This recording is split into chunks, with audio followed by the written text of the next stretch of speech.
So, Mel, you worked as an actor and a broadcaster for over 20 years before you made the move into coaching voice and acting on an international level. And not only have you taught students at the majority of the top drama schools in the UK, you've written 2 books, you've worked with the biggest film directors, and you've worked with an enormous list of A-listers. Your CV is extraordinary. Absolutely phenomenal. Thank you so much for joining us. Welcome. Not at all. But like everybody else in the industry, I never plan any of it. It just kind of, you just go along a river and the flow, don't you? That's how it happens, yeah. Yeah, brilliant. So you started off working as an actor and a producer, and you were doing that really successfully for over 20 years. So yeah, it's not really a producer. I mean, the odd fringe, I was a rubbish producer. I can't take the stress. I'm a rubbish producer. But you work at the National Theatre, New Shakespeare Company, voice work and presenting for BBC World Service. So how did this lead into working as a voice and an acting coach? Well, I was a jobbing actor, like most of us are. So I had highlights and mostly lowlights and lots of waitressing and market research in between. And then I reached an age where there weren't any parts that were interesting, and I was playing beat-up women on the bill or whatever, and I decided I would start. I always felt that I shouldn't teach, and not being a household name, as it were. So I dipped my toe in the water with an evening drama school at first, and thought, oh, this is fun. And then I just started directing at the drama schools before I became a voice coach. So my link with Central was that I directed wonderful people like Scott Handy and James Frayne and so on in An Uncle Vanya, and I did lots of the drama school ones, and then the Fringe, and then I got just so excited by the fact that I was also doing private coaching in my home, that if I was helping somebody with their drama pieces and nothing was happening, a bit of Shakespeare, and I hung them over and shook them around, when they stood up they could act. And I just got so fascinated by that I deviated into voice coaching. And I didn't just do it empirically, I did take a couple of MAs on the way, including the one at Central, but actually I was already on the voice team at Royal Shakespeare Company. By the time I did my MA at Central, I just thought I ought to have a bit of paperwork to back it all up. And I just got really excited by it for a while, and then realized it doesn't work for me because I just believe in the whole package. I know in drama schools people have to specialize, but in life we don't decide to speak and then decide to move and then decide to think. We do more or less all of it together as well as we can. And I realized that it wasn't right for me to be on just voice. So I don't know, really.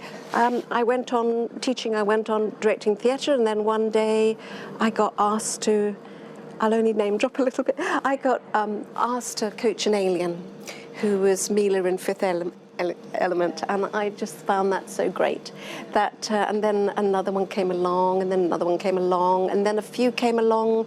A lot of the very glossy names have been to do with being a real person that we have to work on, or particular dialect or whatever. So it's been about 60% acting, 40% dialect. But then on the other hand, dialect is also acting, because people get cast for who they are or the qualities that they possess, and so they're nice, sassy Americans, and then they get asked to do British. And they get terribly nice and prim, because that's how British people are. And so you have to unpick that as well. So actually the whole thing merges into similar things, really. And then that was, the first one was 92, and then the next one came along around 94-ish or something like that. Then it escalated, and so that's 25 years, isn't it? And 12 years of that I used to clear every summer and go back and do voice and text for Regent's Park Open Air. So I loved working at the telescope and the microscope. And nowadays I do a lot of showreel directing and so on. I work on movies, and I've been really lucky that I do workshops all over the place.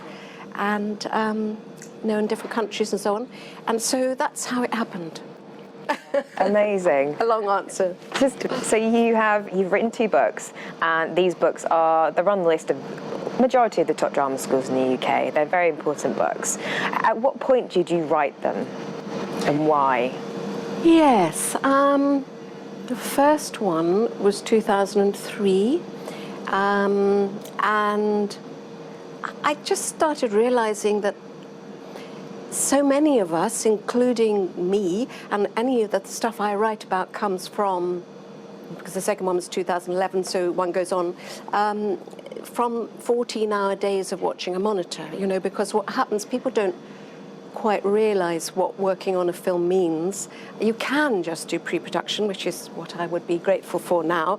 The last long one I did was 2014, and they are very strenuous, and you do live on 4 hours sleep, and you do spend about 14 hours a day standing maybe at 2 in the morning by a burnt-out volcano, or fighting a sandstorm in Morocco, or in a bog in Ireland, I mean literally a bog with nets like this to cover for the midges. And I learnt very, very, very quickly that you can't read a paper or hide a book, or because you'll be listening, your artists you've already done pre-production, they might only have 2 lines, and on these big budget ones, these one scene can take 2 days to shoot. So they've said this 2 lines 300 times, and there's these great gaps in between, and it's very tempting. And then you realise, because you have your headphones on, I think, that if you're really not there, somebody is going to say, "What did you think, Mel?" And you'll be, So I learnt very quickly that you can watch a sunset, you can watch the odd birds, you can daydream a little bit when your artist isn't actually doing anything. But basically, you're watching a monitor. Yeah. You're in. You're present and focused the whole time. Absolutely. Yeah. You're in that place under the tent with the director and the script supervisor, who you're always taking too much space for because they don't really know why you're watching the monitor. And you're watching this monitor for 14 hours a day, and you're seeing wonderful actors, the ones you work with, but also all the others, and you're seeing different directors work all the time. I must have worked on 60-odd movies now, movies stroke TV. And you're watching what people think they're doing, and what directors offer and how that changes, what you offer and how that changes. And out of that comes this understanding that fear is felt at every level of the business. I mean, some of the people, for whatever reason that I've been with them, on the very top echelon, will be fantastic in the camera rehearsal and take 10 takes to get anywhere close because of the nerves. Yeah. You realise that actors still are very muddled between stage and screen, what the difference is. It's certainly not that film is smaller, but I'm sure you're going to ask me later what that is. So a whole lot of stuff came up, and I just thought, there are only a few books about all this, and most of those are more geared to television or soap opera, whatever. So that was when I wrote the first one. But it actually was an acting book, and it was everything I had ever known about till that point. And a lot of... I still hope it's an interesting book, but it was also some things that I later ditched because I felt I should pay homage to them, And then in 2011, the only reason I wrote another was that Nick Hearn Books asked me to do one, and I said, well, I've done it and I've got nothing more to say. And then I suddenly thought, but I have, because what I need to do is show people. So I did one with a DVD. And then actually, I've nearly finished a third one. But it's not just film, it's my whole myth and magic and the way I prepare, the toolbox, toy box, call it what you will. Yeah. So that's the new one, if it ever gets finished. It's nearly finished. Yeah. Exciting, really exciting. Your work focuses on screen acting. Did you feel like this is an area that was kind of missing? I love theatre. I am a theatre person too. Yeah. And I've been working recently for Stafford theatre festivals, Shakespeare Festival, so I'll be doing that again this year, so it's nice. Amazing. Yeah, that's actually one of the reasons why I kind of asked this question, was because I know you've done a lot of theatre as well. Yes. Was the reason for you focusing on screen acting, particularly with your coaching and with the books, Yes. because you felt it was missing at drama school, in training? Yes, absolutely, 100%. I became, through the 90s, a sort of one-woman band to try and get it into drama schools. And I used to, fortunately, there's another generation come along now of people running drama schools. But at that point, there were some people even older than I am, which is hard to believe, and in drama schools. And I used to say, you know, I understand, I still do believe that the first year you don't need a camera. You're finding an imaginary world, you're finding life. So you don't need it for that first year. But in the second year, I could not see why you couldn't have at least a half a day a week where you started exploring and making friends and with cameras and being at ease with cameras. And then a really good project at the end, which is now beginning to happen more because of the need for showreels. And I used to get told, well, Mel, you know, there's so much we have to teach, and we have to do the period dancing and the fencing and that. And I used to think, I don't understand. This is at least half of most people's income, if not more, and most people want to work in that area. Why is there no proper training for it?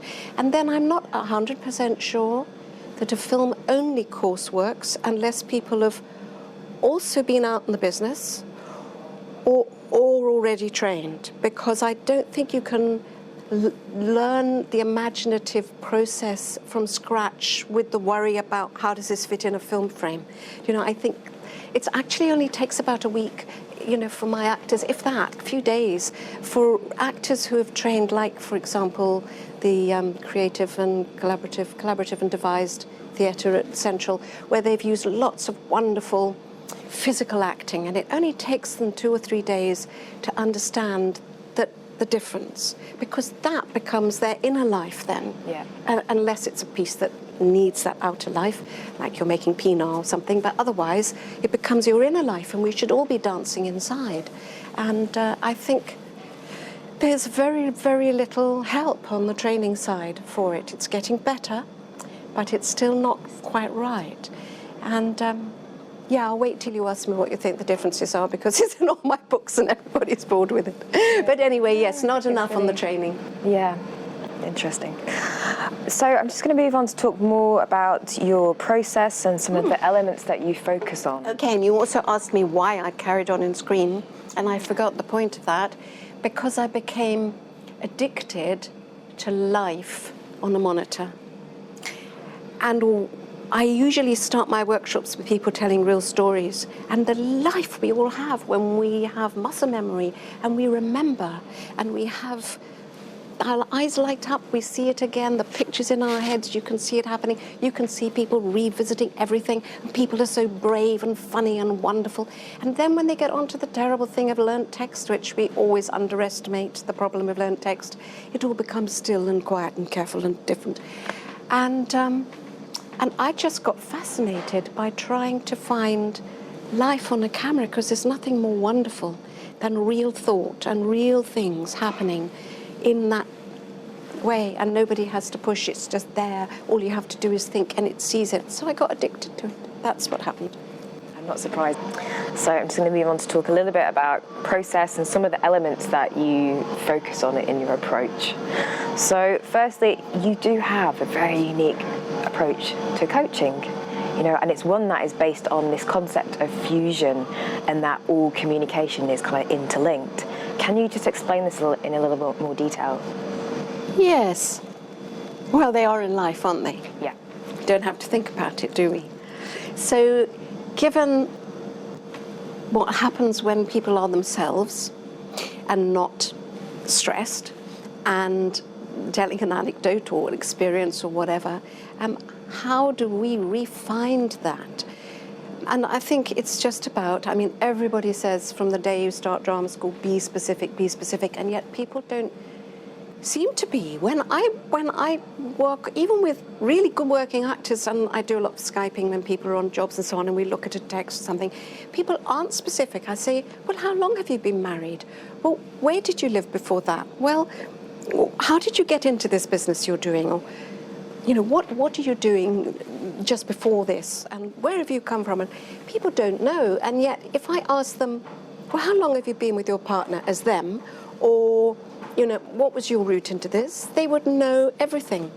Now, I know it's not possible to know everything, but it seems to me there's many different ways of thinking about it. I mean, we could say we're shamans and we open up and let someone enter us. That's another way of looking at it. But the way that I tend to look at it is, you've made yourself over however many years you've been on this planet, and you are full of all this extraordinary stuff that's going on, and everything you look at, you have some kind of attitude to, or feeling about, or curiosity, or not liking, or not understanding, and all of that's there. How could you take an empty vessel of a character and fill it as full as you are? You couldn't. So it's as if you've got an iceberg, that's you. I'm full of terrible geophysical metaphors. And then you melt the top of it and you put in the things that you need for you in that role. So that when you can jump in the magic circle, just like a kid, you go, I'm Superman. You don't say, I'm going to show you this person who can fly and who's called Superman. You are them, but the preparatory bit before you jump in the magic circle, you have to, somehow by melting the top of that iceberg, you have to find a way of knowing how you in the role view the world, which might not be the same, how you in the world have lived, which has direct things happen to your own physicality, the way you speak. The life that we've led, we forget. The life we've led makes us who we are. If you're a farmer, you've learnt to look at the sky for the clouds. You feel the earth. You don't have to think about it. You just do it.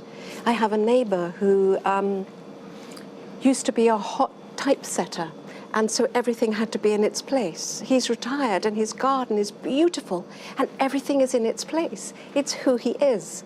If you're a long-distance mariner, you're always looking long distance. You're looking for land or a bird or another ship on the horizon. But if you're a biologist, you've always looked closely to see things, or if you sell diamonds. So that must change the way you look at the world or think or receive other things from other people. So if you can find out not how you're going to feel, to stop worrying about the feeling bit, that happens, but what life do you live? And then, of course, why are you saying those words?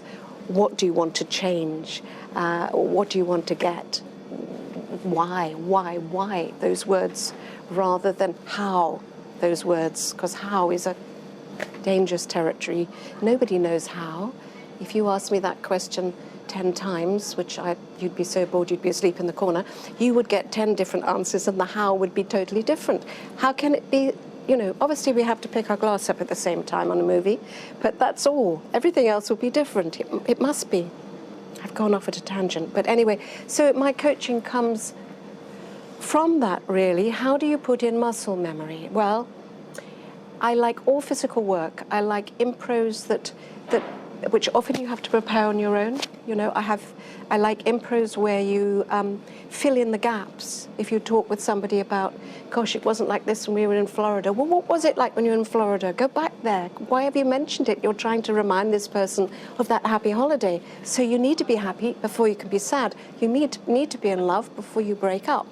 And so on. I could go on forever. Yeah. But I love physical stuff, improvisation, Laban efforts, Michael Chekhov's psychological gesture, and now I've fused it all like everybody does, and I use the elements, fire and earth and air and water, and hidden animals and everything, or none of them, if somebody can just believe. I mean, they're all just ways to help you say, I am at this moment so-and-so in this place at this time, and you do what you would do if you truly believe it. But we need a bit of work to believe it and to feel safe enough. It's about feeling safe enough to be as brave as you would in life. Yeah. And in doing that kind of work, it connects the body and the mind and the voice and the thoughts and everything so that it's... Absolutely. Absolutely. Yeah.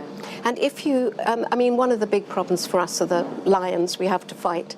We all have those. So obviously I do a lot of work on breathing and centering and all the rest of it, because if you're fighting lions, then, or just trying to remember lines or all those things, then you're not free to be there in that moment. And so a lot of this work, which I find I teach directors too, you can do in 3 minutes. And once somebody feels safe and knows suddenly why this is happening and what's just happened, they're 100% braver, freer, more full of life. And until you get to that relaxed state, you can't be creative and free to do your best work, can you? No, exactly. So, we touched on this slightly before. Acting for screen and acting for theatre are two different disciplines. They are, but that doesn't mean that you can't do both, and it doesn't mean that drama school will be wrong. It just means I just keep it really, really, really simple. Our biggest problem is that we start by playing. When we're kids, we play, and we imagine, and we run away from the ghosts in the trees, and we believe that the cardboard box will take off and be a spaceship and everything else. And then somebody one day puts us in a play at primary school, or a pantomime or a nativity play or something, and gives us some lines to say. And then suddenly we think of it as performing, acting, a different thing. And then, because it's always in front of mums and dads or audience or whatever, we start thinking it's performing too. And so we seem to start having a divide. We can be really free and happy, a lot of actors, with improvisations or in the weeks in rehearsals before we get an audience. But once we get to the point of it, you can see people preparing and shutting down and getting very solemn and starting to perform too. But actually, screen isn't. It's all those other things, the playing and the life and the everything else. So the one really big difference is, in any live performance, by definition, because it's live, you've got an audience. And for any screen work, there is no audience. There's a certain sort of screen work, like presenting or selling a car or being a newsreader, where you look at a camera and you talk to a person who is an imaginary person through the lens. But apart from the odd things that use asides, you know, where you'll say one thing and then say something to an audience, like game of House of Cards or Alfie, apart from those, we're all fourth wall. We don't have an audience. The camera observes us. We have to allow the camera to observe us, but the camera observes us. And there is no audience. And once you realize that there isn't an audience, it's just you and I talking, and there's no audience out there, then we're fine. And that goes much deeper than we realize. It means we don't need to show any subtext. That's how we survive, reading subtext, reading the stuff that's going on underneath. As long as there is stuff going on underneath, as long as there is thought, that camera will see it. Yeah. So we don't have to explain, we don't have to make things run to speed or let the words drive us quickly or anything. That's my main one. There's only 3 main ones, so that's my main one. The next one is the fact that it's all cut up into bits, it's all out of order, and you have to keep redoing it. And every single time you take another take, you have to say, anything can happen. I've never said this before. I've never done this before. I've never heard this before. Anything could happen. You never know at the beginning that he's going to walk out. You never know at the beginning that the hostess is going to come in and find you stealing the jewels. You never know. So you have to remind yourself. So it's all cut up. And yeah, I've got a few tips for that.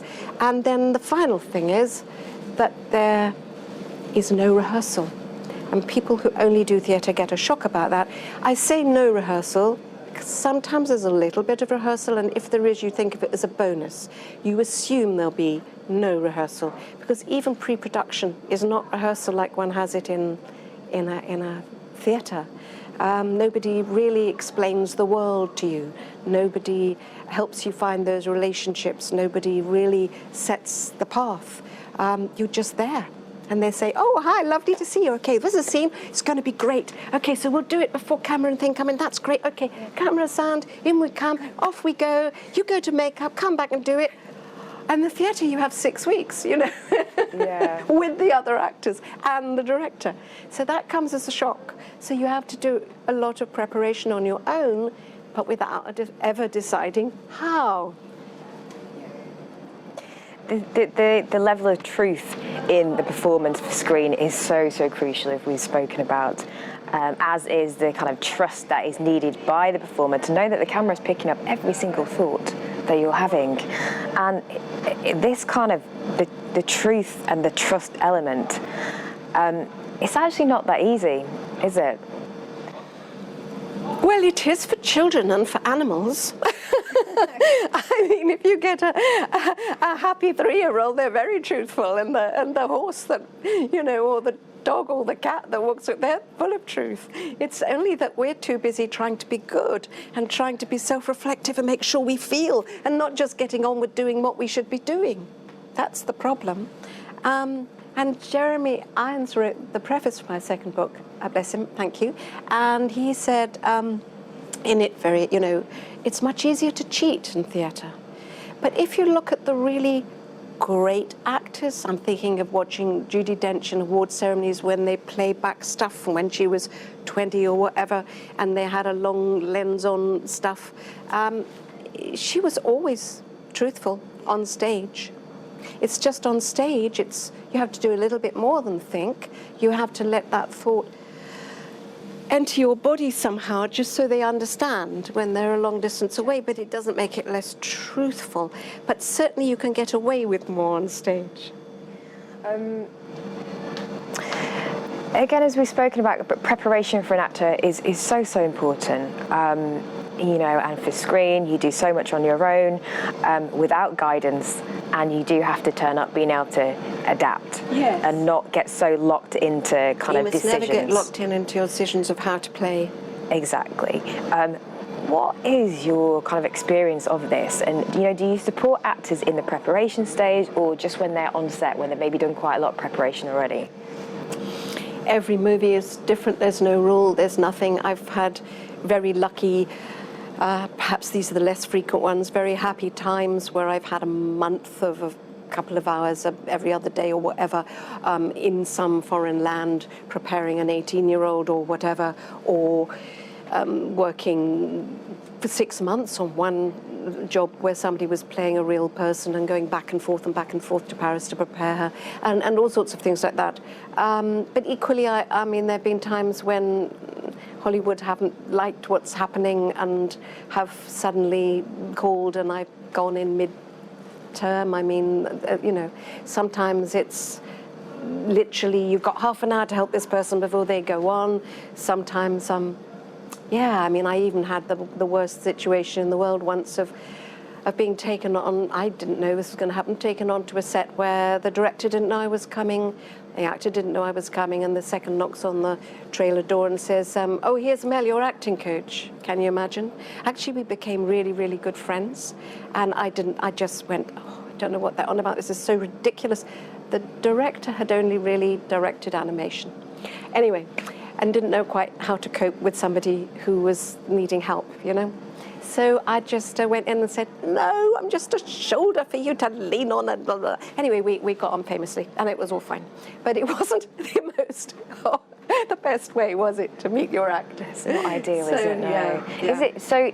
You can be hired by the actor and the director, producer. I'm very rarely. I'm not really hired by the actor. I mean, occasionally. Actually, recently on Victoria, a lovely actor, female actor that I'd worked with, and helped with her self-tape, and got it. And then she said she'd like me on it, but it was also to do with the dialects and things like that.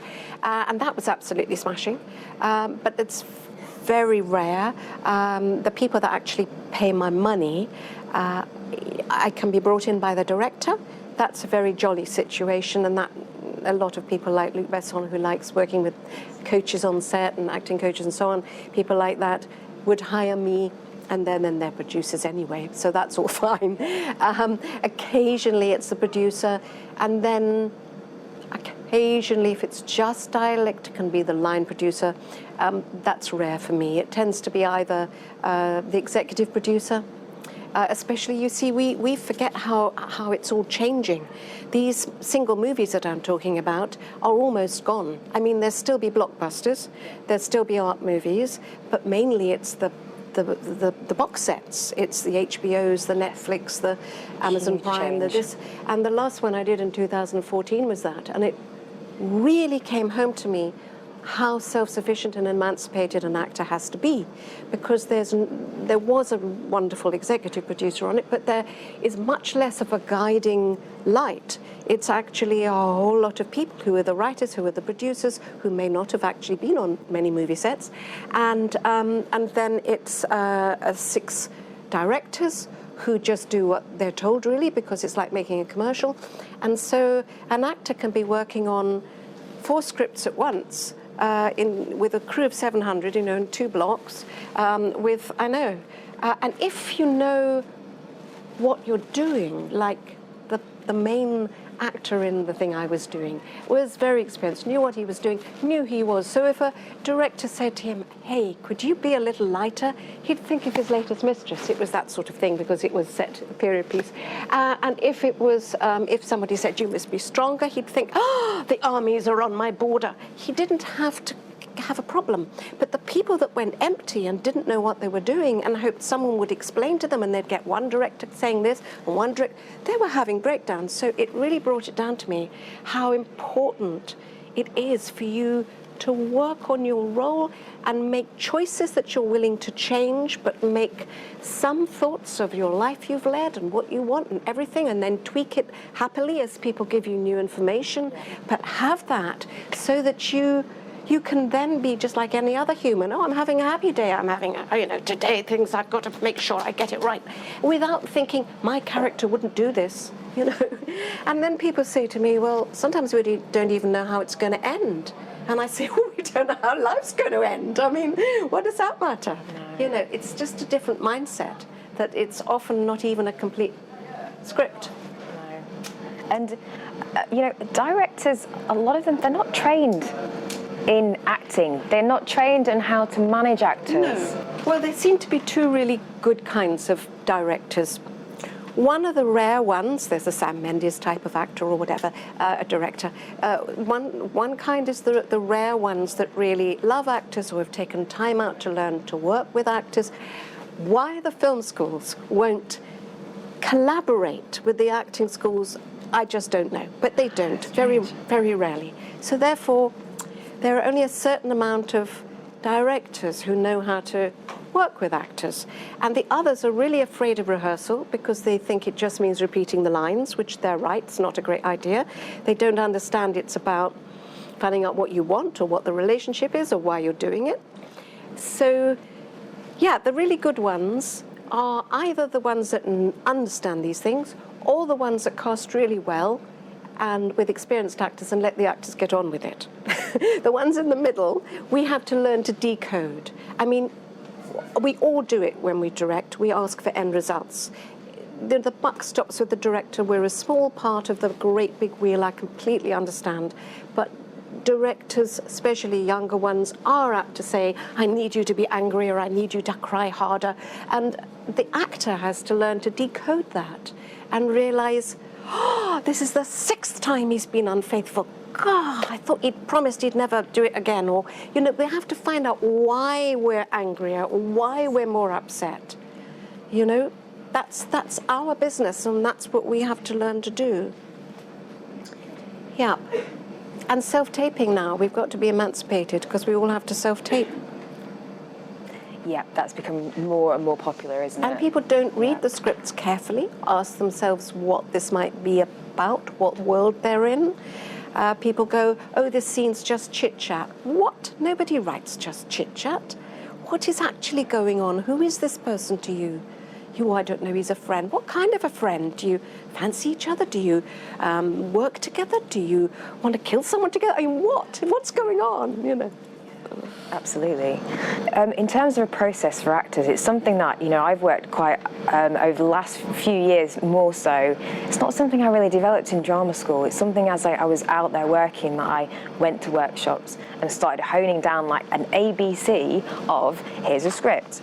And going through questions exactly like that. Where's this character from? And pulling apart before you even learn the lines, before you even you have do to. the subtext. You have to. And I always say to actors, once you get to the point that you're going to go and self-tape in half an hour's time, or you're going to go to the set the day after tomorrow, don't say he or she anymore. Say I, because there isn't anybody else there. And it's amazing what difference that makes. Where have I just come from? What do I want from this person? Not she, not he. Who are they? There's no one else there. You really need to understand the character, don't you? Do you think? Do you see that a lot of actors don't have this kind of process? They're not, they get a script and they're a bit like, I don't, they haven't. I do think that a lot of actors, especially if they've come from theatre, expect to be told what to do, and rather than this world that we now live in where you're expected to come and do it. I don't think actors are very good at being text detectives and at reading their scripts that they get sent. When I get a Skype from somebody who's got to do a self-tape, obviously we can't tape it over Skype, but we prepare it. I just get them to read it, everything. I read the other part, but read all the instructions out loud, read everything out loud. You'd be amazed how people, even really good working actors, I'll say to them, okay, so where are you? People never think, where are they? Are they in their living room? Are they in a cafe? Are they on a beach? That really changes things, doesn't it? The world, we interact with the world around us. So where are you? And they'll go, I think, I'm at home. And okay. And then we read on a bit and I go, oh, you've just asked the waiter for a coffee. I don't think you're at home. Oh, yeah, I didn't see that. Yep, it's most bizarre. Yeah. Yeah. It's important. One of the things that you recognise, is the issues that actors have with these defence mechanisms that arise when, they're faced with an audience or someone shouts action. And I really appreciate It's terrifying, that, isn't it? Everybody goes through it. It's very, very difficult. And some people never actually make a career because they can't get over it. Absolutely. I was beset by the terror as an actor. Yeah. And it doesn't really leave you. That was my question. Does it ever go away? When you're working with these experienced actors, are they still going through that? No, I don't think it ever does go away. And often in midlife, it overwhelms people temporarily, and there are many actors who will talk about that. And then they find another way through. Juliet Stevenson, I was listening to her on the radio talking about it, and what she said was absolutely right, but really hard to do. The only way she cured herself was to take, she called acting this dance of thought, which I absolutely love. And she said, you just have to stay one word at a time on that dance of thought. The minute you flick somewhere else, you're lost. And that was wonderful, a wonderful thing to say, but it is hard to do. I mean, what we have to remember and keep a sense of humour about is that our bodies are just trying to help us survive, and they really do not give a damn about us, our work as actors. The minute they feel adrenaline, they come in and they go, oh, danger, danger, hold stomach, take up shoulders, stick head forward, tighten throat. And we just, over our lifetimes, have to have strategies that goes, okay, guys, actually, this is good danger. I'm happy. Shh, I'm going to work from here. I'm not going to come forward. We just have to accept it as part of what we do, and in a funny way, I think we do enjoy it. We are adrenaline junkies, otherwise why would we do it? And to people out in the world, it sounds like we're lovies because, why would it be so scary? But actually, we're on the South Bank, and if I walked out on the South Bank and didn't actually ask the actors at the National what would their 3 worst fears be, almost everybody would have, after the really big ones, would have speaking in public, or an awful lot of them would. Why? It's the learnt text thing again. It's the reason that it's somehow you're in a position of not being you, but having to be this person that gives this information or presents this text, and that's what we have as a lifetime interesting thing. So, you know, quick tip, you have to make sure you put your hand on your stomach and make sure that you're still, when you're relaxed and you shut your eyes and you sit back, you know, the stomach wall goes away as the breath comes in and goes shh back to the chair as the breath goes out. And we speak on an out breath. Therefore, if we're speaking, that's going inwards. And if it's not, if we're going for the in-breath, we're in fight and flight. We're fighting lions. So just resting a hand there at the beginning before a shot, just checking that your shoulders are down, just trying not to reach with your chin. So many actors, they'll tell the story, what I call story in the pub at the beginning of a workshop, wonderfully like this. And then I'll say, okay, now go on to your monologue. And they'll immediately do this. Because that's what you're trying to protect. That's where we feel. You know, the sympathetic, parasympathetic nerve endings in a cluster here. So we ache with loneliness, feel fear. So actors want to do this. And the minute you do that, if you stick your chin forward, you can't breathe. It looks terrible in camera. And yeah, we all do it. Is that something that you're working with consistently with actors and even like the top ones when you get... Yes, I mean, the top actors tend not to do that.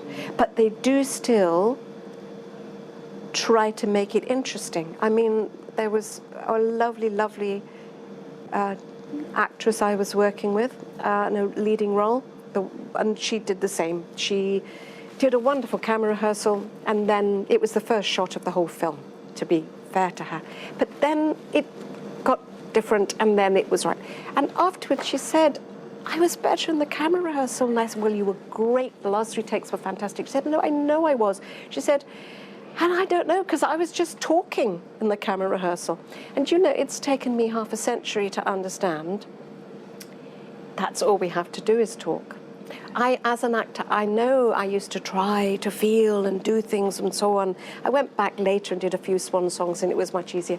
But in my early 20s, I was definitely trying to do everything.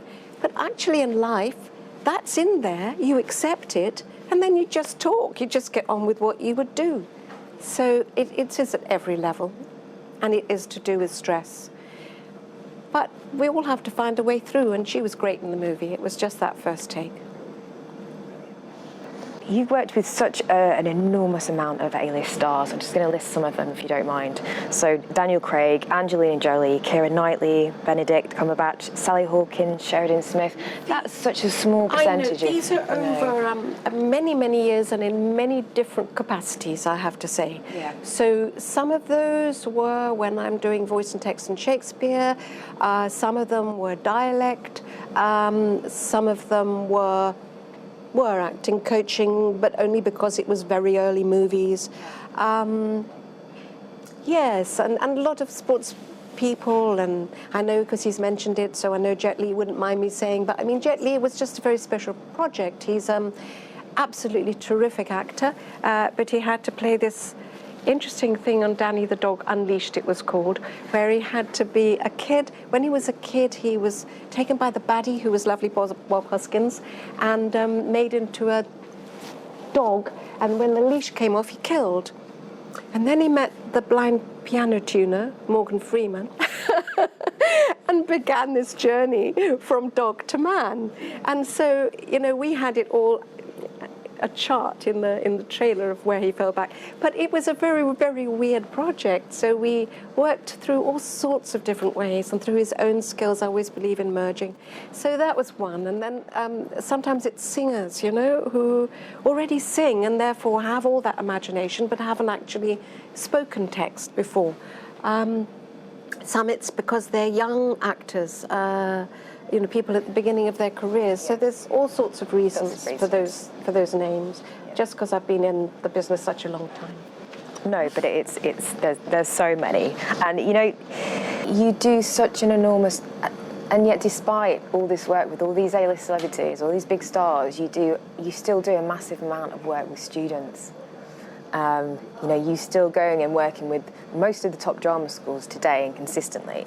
So how important is this work that you do with students in the early stages? By the way, I never put the students from drama schools on my list, because otherwise I'd have so many glorious actors on my list. I don't count those. I have to be on a separate job after drama school that I'm paid for, rather than otherwise I could have so many, couldn't I? Everybody.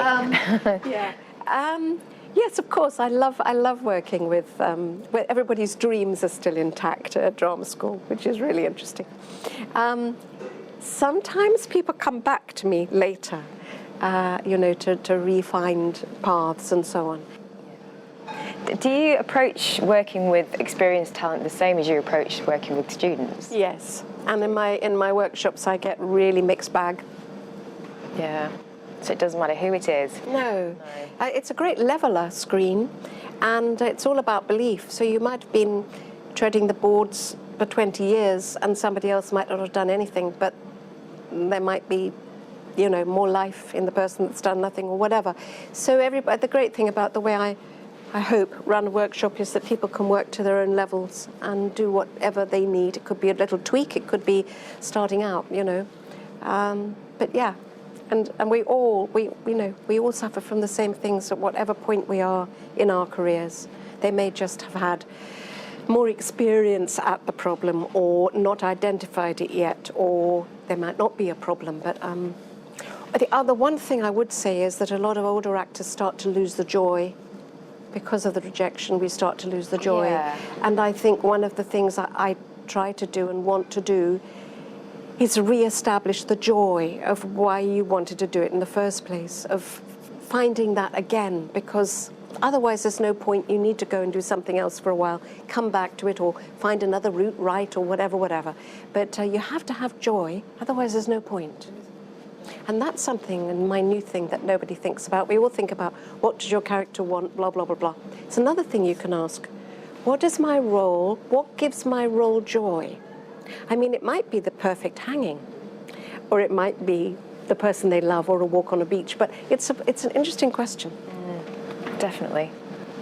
Do you find that experienced actors are facing the same challenges as students, new actors? Presumably, like you were talking about, perhaps losing your joy and your energy later on, there are different challenges at different stages. There are. I mean, definitely. I mean, if you're lucky at drama school, and this is probably about, of the major drama schools, probably, I don't know, you might know better than I, but I reckon probably 75% of them get an agent and get kicked into the business. And if you look 5 years later at them, there are actually very few women left working in the business. A lot of them come back later when there's very little work. A lot of people have different stages I was definitely one who worked a lot through my teens, 20s, early 30s, and then it dropped off because I wasn't anything that they could think about casting. I wasn't a Dolly Bird. I wasn't really a mum. I wasn't a mistress type. What was I? So I ended up a lot of social workers and things like that. So that, our business is incredibly stereotyped, and it can get very difficult and very, very ageist. And there are more parts for men, and there are very few women directors. And then we have all the different minorities who have their own things, but there are different ages, and people sometimes come back later and find a new way in. But yes, I think every age has different challenges. What advice are you able to offer for actors maybe approaching their first jobs in TV and film, on maybe how to approach the job? Do your preparation and find who you are, and don't expect to be given all the answers, but leave everything just like you would if you were playing a game, open to new decisions and new choices and new things. Yes, just there's no audience. Just do what you do. You have to find a way to believe it. And of course, you should be engaging in as much stuff to make cameras feel safe to you as possible, getting involved in short movies, collaborating with other students. We've all got such cheap technology now, playing around with cameras yourself, getting used to it all, going to workshops if you haven't gone to drama school. Just making movies. I mean, people do now. They make so many movies. The problem is, in the old days, if somebody said they were doing a leading role in a feature film, you would think, well, that's lovely. That's paid the mortgage for the year. And now, of course, you go, oh, is that a paid feature film? Because everybody's making a feature films. And the only ones that have got a longer time scale than the blockbusters are the indies that are made over 2 years or whatever. So those sorts of indies. But yes, why not? Lots and lots of having a go at it all. Definitely. Do you have any tips for learning lines? I used to keep saying it isn't really that important. It's only knowing why you say it, until I very, very weirdly recently got asked to go and audition, and I thought it would be fun to see what you have to go through again. I think someone had got their black books mixed up and forgotten that I'd given up acting. So I had this really, really long thing to learn, which I did get through fine, 2 takes, flawless. It did take 3 days of work, though. And I think people do underestimate the time you need to get the words to sink deeply enough that then you can let them go and let them flow as you need them, as you have the thoughts and as you have the drives. And it is actually a magic trick that we're asking ourselves to do, which nobody thinks clearly enough about. We are ultimately, and often with, scripts coming under the door at 3 a.m. when you have to sort of paraphrase them, but we are asking ourselves to be standing in the right spot on our mark on the set or on the stage and have a real need, a real impulse, a real way to deal with the situation. And magically, the only words that would actually serve us at that split second of time happen to be the ones that were squiggles on the page that we learned earlier. Now, if that's not a magic trick, I don't know what is. And that's our lives, isn't it? So yes, you just have to do all that preparation of finding out why you say it and what exactly you mean, and not letting words escape you. Why did you say it was a blue sofa? Is blue important to you? Do you have a blue sofa? Have you just seen a blue sofa? Did you want a blue sofa? Why have you chosen to have a poodle? Who had a poodle that made you think of a poodle? Where did those words come from? Why?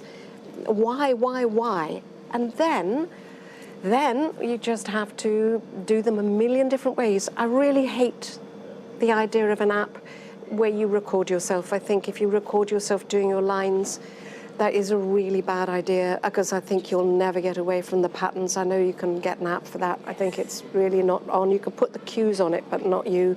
I think you whisper them, you sing them, you dance them, you try them a million different ways. Yes, you do them with some kind of energy so you know you won't lose them, but never the same way. Loads and loads of different ways.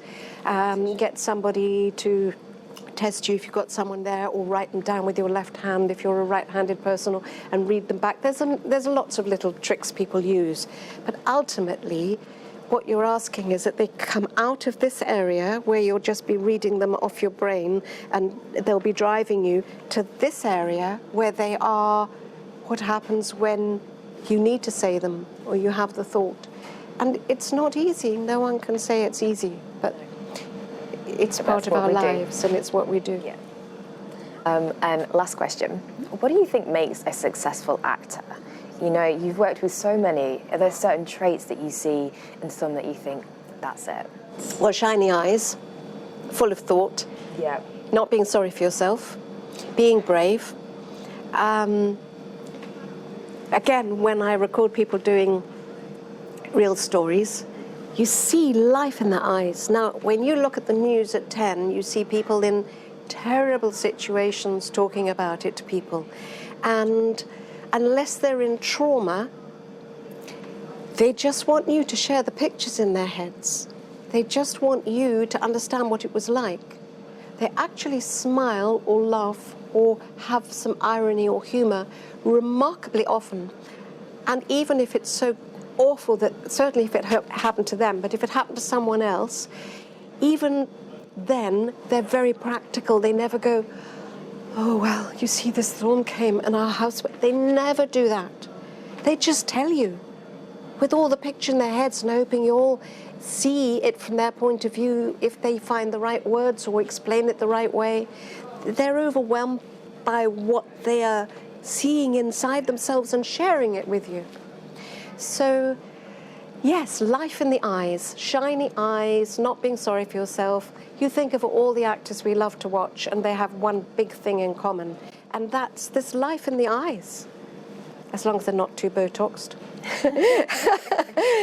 I mean, in the old-fashioned way, you'd call it charm, charisma, whatever, but it doesn't have to be. It could be irony, it could be all sorts of things. I mean, the charming villains. I mean, did you see Night Manager? Yeah, no. Okay, well, Hugh Laurie, the wickedest man in the world is also the charmingest man in the world. I mean, some of that life, we all have life. As I look at you, you have life in your eyes. Now, people pick up scripts, get very serious, and suddenly it's all gone. There isn't any life in their eyes anymore. Do you see what I mean? Yeah. So that would be a big one. Yes, huge. The other thing is determination, a sense of survival, a way of phoenix-like bouncing back, of taking life lightly, of having other things in your life, not just acting, that makes life worth living, not feeling you're only worthy if you get a job. It's actually when you end up the other end of your life and you look back, that's not what you remember. You remember the good ones, but you also remember the holidays and the romances and the family and the everything else. And we don't give them, and I can talk, I still don't really, we don't give them enough space in our lives. We think the only important thing is being wanted by, but what about all the other people that want you? So it's somehow sit back, take it lightly, do your best, think of it like a lottery. Brilliant. Enjoy it. Mel, thank you so much for joining me today. That was brilliant. I could talk to you for much, much longer, but I won't keep you. The awful thing is that, as you can see, I can talk for an awfully long time. Oh, no, it's I have lovely. no problem filling a 5-day work. Wonderful.